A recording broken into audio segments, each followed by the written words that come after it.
Bom, então o que a gente pode observar é que, com o processo de globalização neoliberal, se deu esta aproximação entre o neoliberalismo e práticas políticas totalitárias, pautadas na violência, no ódio, em expedientes que surgem, digamos assim, né, ou que são incorporados à perspectiva política com o fascismo.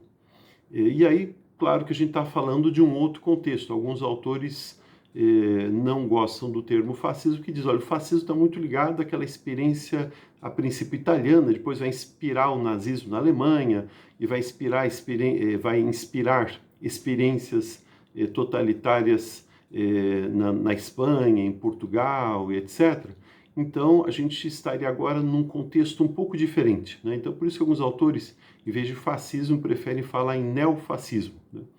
Bom, o fato é que este casamento do neoliberalismo com o fascismo, ele vai se acentuar no final do século XX, começo do século XXI, e ele está diretamente ligado ao fato de que o neoliberalismo, ele viabilizou enquanto doutrina, ou talvez ele até tenha justificado, digamos assim, enquanto doutrina, uma caracterização de um processo eminentemente ditatorial em escala planetária.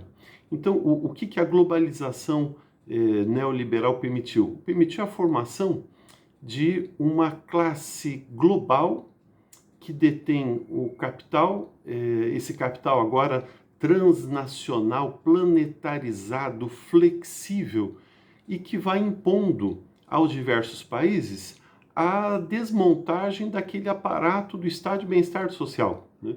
Em outro momento a gente já havia comentado, o estado de bem-estar social não morreu, para usar uma expressão popular, não morreu de morte morrida, morreu de morte matada, ou seja, há uma intencionalidade do capital global no sentido de reformar o Estado no seu aspecto mais regulatório e social, de modo a criar condições institucionais favoráveis ao investimento desse capital. Então, nesse sentido, é que os países passaram, né, os estados nacionais passaram a, de certa forma, ficar de joelhos ante aos imperativos deste capital que se tornou globalizado. Então, o capital só permanece no país ou entra no país na medida que esse país apresente condições favoráveis não à sua população, mas à elevação da rentabilidade desse capital investido. Ora, isso forçou então os países a reduzirem políticas sociais, reduzirem carga tributária sobre o ganho dos mais ricos, reduzirem, flexibilizarem legislação trabalhista, reformarem sistemas previdenciários, privatizarem instituições públicas e assim por diante. Então, ou seja, o capital ele impôs uma agenda que, se os países não aceitassem, ele, pode ser assim, ou se ausentava se já estivesse lá, ou ele não chegava, né, se ele não tivesse ali investido.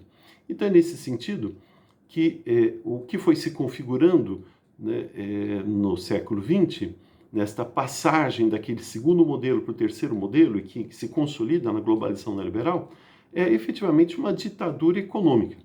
Ora, só que a ditadura econômica, o econômico demanda o político, né? Então, é nesse sentido que este caráter ditatorial do neoliberalismo, de natureza econômica, ele vai demandar também um formato estatal que esteja de acordo com as suas perspectivas. Então, é nesse aspecto que as reformas neoliberais na Europa, na América do Norte, na América Latina, etc., todas elas tiveram um caráter essencialmente antipopular, né? Então, a classe trabalhadora fez greves, protestou, se mobilizou, etc., e a resposta foi uma resposta essencialmente repressiva do Estado.